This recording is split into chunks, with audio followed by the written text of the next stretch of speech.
Selamat datang di jam 12 malam. Saat sebagian besar kota tertidur, ada cerita-cerita yang justru mulai bernapas. Kisah yang berbisik dari balik pintu terkunci, jalan sepi, dan bangunan yang kita kira sudah lama mati. Di sini kita dengarkan bersama, karena siapa tahu suatu malam nanti giliran kamu yang akan jadi bagiannya.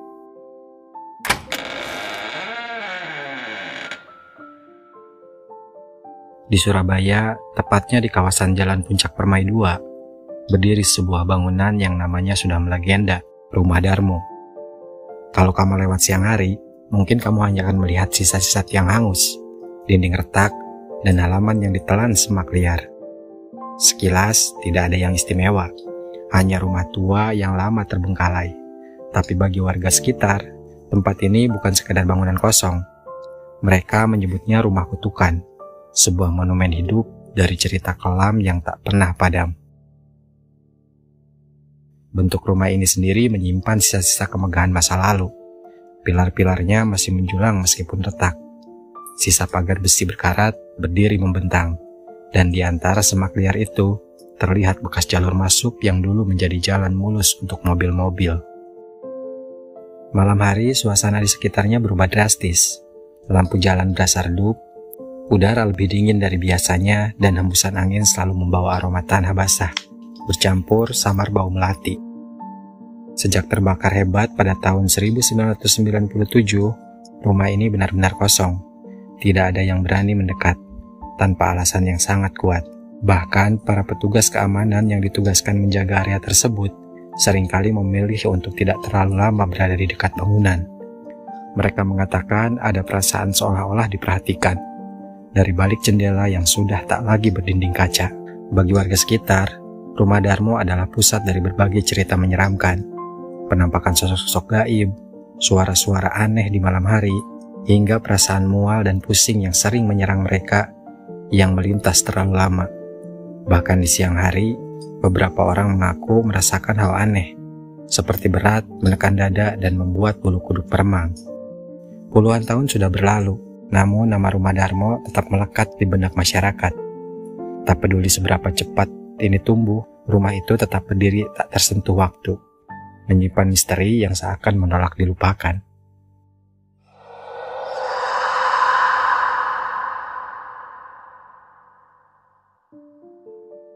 Untuk memahami mengapa Rumah Darmo menjadi simbol kutukan di Surabaya, kita harus mundur jauh ke akhir tahun 1970-an.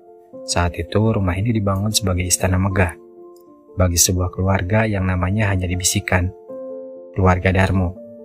Keluarga ini dikenal sangat kaya. Mobil-mobil mewah berderet di garasi, pesta besar hampir setiap bulan, dan rumah megah ini menjadi pusat perhatian siapapun yang melewati Jalan Puncak Permai. Namun sejak awal ada pertanyaan yang tak pernah terjawab. Dari mana kekayaan itu berasal? Jawabannya datang dari cerita-cerita yang hanya beredar di antara warga setempat. Konon kekayaan mereka bukanlah hasil kerja keras semata. Mereka disebut-sebut telah melakukan pesugihan, sebuah perjanjian dengan kekuatan gaib yang menjanjikan kekayaan tak terbatas. Tapi dengan syarat yang mengerikan, tumbal manusia. Selama bertahun-tahun, keluarga Darmo mematuhi syarat itu. Kekayaan mereka tetap mengalir. Rumah megah itu berdiri kokoh, dan kehidupan mereka penuh kemewahan. Namun waktu berjalan, dan hati nurani keluarga ini mulai memberontak. Ada kabar bahwa mereka mulai mengganti tumbal manusia dengan hewan, berharap bisa mengelabui perjanjian itu. Tapi dari situlah masalah dimulai. Mereka tidak menyadari bahwa setiap janji yang sudah dibuat harus ditepati. Kutukan pun mulai bekerja. Pada suatu malam, keluarga Darmo memutuskan untuk melarikan diri. Mereka naik kapal pribadi, berharap bisa memutus ikatan perjanjian itu dengan meninggalkan segalanya. Tapi kapal itu tenggelam secara misterius, menelan hampir seluruh keluarga besar kru kapal. Tidak ada lagi yang selamat. Tidak ada bangkai kapal yang ditemukan, hanya cerita tentang tragedi yang tak bisa dijelaskan. 2 orang yang tidak ikut, seorang bayi dan pembantu rumah tangga, ditemukan beberapa hari kemudian di dalam rumah. Keduanya sudah tak lagi bernyawa, dengan kondisi yang membuat warga ketakutan. Tak ada tanda kekerasan, tapi ekspresi mereka seolah-olah menunjukkan ketakutan. ketakutan yang luar biasa sebelum ajal menjemput. Sejak saat itu, Rumah Darmo berubah selamanya, dari lambang kejayaan menjadi pusat kutukan, menyimpan rahasia kelam tentang janji yang tak pernah ditepati.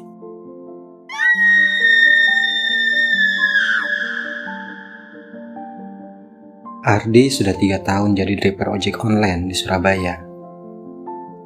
Ia hafal seluk-beluk kota, tahu mana jalan yang aman dan mana yang lebih baik dihindari.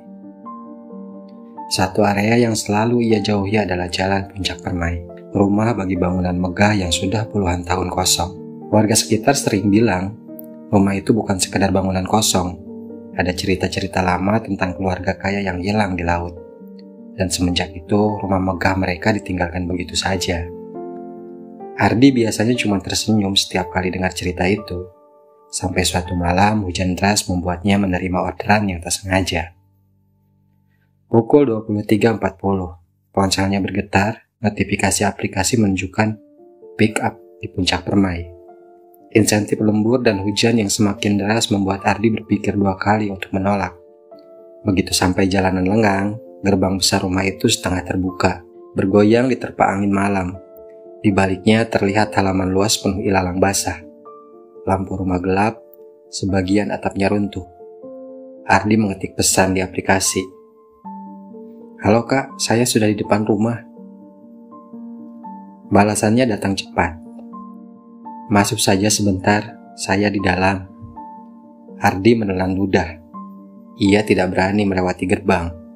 Kalau ada orangnya beneran pasti keluar, pikirnya sambil menunggu. Beberapa menit kemudian, sosok perempuan muda muncul dari balik gerbang. Kebaya putihnya basah kuyup, rambut panjang menutupi wajahnya. Tanpa kata-kata, ia naik ke jok belakang motor Ardi. Di perjalanan, Ardi bertanya, "Kemana tujuannya mbak?" tanya Ardi sambil mencoba terdengar ramah. Perempuan itu menjawab lirih. Suaranya nyaris tenggelam oleh deru hujan. "Ke utara mas." Sepanjang perjalanan, udara di sekitar mereka jadi dingin menusuk. Bau asin seperti air laut memenuhi hidung Ardi. Setiap kali melirik spion, wajah penumpangnya tetap tertutup rambut, duduk tegak tanpa bergerak. Beberapa kilometer kemudian, suara di ponselnya berbunyi. Order dibatalkan oleh penumpang. Ardi menoleh ke belakang, jok belakangnya kosong, tidak ada siapapun.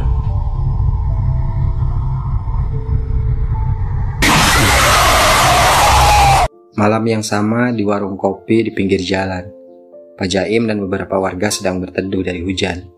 Mereka melihat Ardi lewat di depan warung, membonceng sosok wanita berkebaya putih. "Loh, siapa yang nebeng Ardi malam-malam gitu? Gak kelihatan basah kena hujan," gumam Pak Jaim. Darto, pemuda kampung yang ikut nongkrong, sempat mengangkat ponsel untuk memotret, tapi layar kameranya hanya menampilkan gambar gelap berisik, seperti televisi rusak. "Ah, mungkin sinyal jelek," katanya. Meski ia tahu lampu warung cukup terang. Beberapa menit kemudian, Ardi lewat lagi di arah sebaliknya. Kali ini jok belakang motornya kosong. Keesokan paginya, Ardi datang ke pangkalan dengan wajah pucat. Ia menceritakan pengalamannya, dan warga yang semalam melihatnya saling berpandangan. "Aku lihat kamu lewat, Di, tapi ya bonceng kamu, bukan orang. Kebaya putih semua, gak kena hujan," kata Pak Jaim lirih. Salah satu warga lain bersumpah melihat jok motor Ardi meneteskan air asin, berbau laut, padahal hujan sudah lama reda. Seminggu penuh setelah kejadian itu, orderan Ardi lancar. Ratingnya naik, dan ia selalu mendapat tip lebih. Tapi setiap kali melintas di Jalan Puncak Permai, ponselnya bergetar dengan notifikasi order dari titik yang sama. Puncak Permai. Ardi tidak pernah menerima lagi. "Sekali sudah nebeng," kata Pak Jaim setengah bercanda. "Jangan sampai yang kedua," katanya. Bagi warga kampung, kejadian itu menambah satu lagi cerita yang harus beredar tentang Rumah Darmo. Rumah kosong yang tetap berdiri di antara dua dunia, memanggil siapa saja yang kebetulan lewat saat malam hujan datang.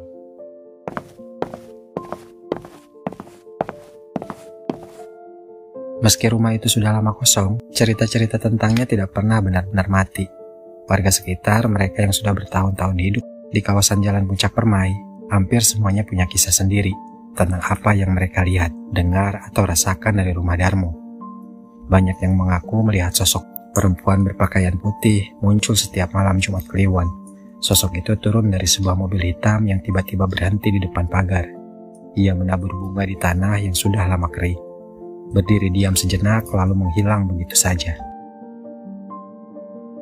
Sebagian percaya itu adalah keturunan terakhir keluarga Darmo, seseorang yang masih datang untuk membayar janji lama. Tapi ada juga yang yakin itu bukan manusia sama sekali, melainkan arwah yang terikat pada kutukan rumah itu, dipaksa terus mengulangi ritualnya. Seorang penjaga malam yang bertugas di sekitar kawasan ini bercerita, "Saya tidak percaya hantu, sampai suatu malam saya melihat bayangan perempuan di jendela lantai atas. Rumah itu kan kosong, kacanya sudah pecah semua. Tapi jelas sekali, ada yang berdiri di sana. Menatap keluar, bau melati tiba-tiba muncul dan udara jadi berat. Membuat saya susah bernapas. Sejak itu, saya selalu menghindar sisi jalan yang dekat dengan rumah itu." Kesaksian lain datang dari sekelompok pemuda yang nekat mencoba uji nyali. Mereka masuk ke halaman, menyalakan kamera, dan berjalan mengitari reruntuhan. Salah satu dari mereka tiba-tiba jatuh pingsan. Tubuhnya sedingin es. Ketika sadar, dia hanya berkata lirih, "Aku tidak bisa masuk ke dalam, ada yang sedang menunggu, dan itu bukan untukku." Bahkan mereka yang hanya melintas pun sering mengaku merasakan hawa yang tidak nyaman. Mual mendadak, sakit kepala, atau bulu kuduk yang berdiri tanpa sebab. Ada pula cerita tentang orang-orang yang tiba-tiba merasa diawasi dari balik keruntuhan, seperti ada mata-mata yang mengintai setiap langkah mereka. Warga sekitar kini jarang membicarakan rumah itu secara terang-terangan. Mereka percaya terlalu sering menyebut namanya hanya akan mengundang perhatian dari penghuni yang tidak terlihat. Lebih aman, kata mereka, untuk melewati rumah itu tanpa menoleh. Kini puluhan tahun setelah tragedi itu, rumah Darmo masih berdiri di Jalan Puncak Permai 2, seperti luka yang tak pernah sembuh. Di tengah hiruk-pikuk Surabaya, waktu terus berjalan. Gedung-gedung baru bermunculan di sekitarnya, tapi rumah itu tetap di sana, tak tersentuh, tak terselesaikan. Bagi warga, rumah Darmo bukan sekedar bangunan tua yang terbakar. Ia adalah peninggalan dari janji yang dihianati, kisah tentang keserakahan yang harus dibayar mahal, dan kutukan yang terus menagih tumbal bahkan setelah pemiliknya tiada. Orang-orang berhenti mencari kebenaran. Mereka hanya belajar untuk tidak mengusik apa yang sudah menjadi milik rumah itu. Setiap malam, reruntuhan itu berdiri dalam diam, menyimpan jeritan masa lalu di setiap retakan dindingnya. Angin yang bertiup melewati halaman selalu membawa bisikan, tidak jelas dari mana asalnya, tapi cukup untuk membuat siapapun mempercepat langkah.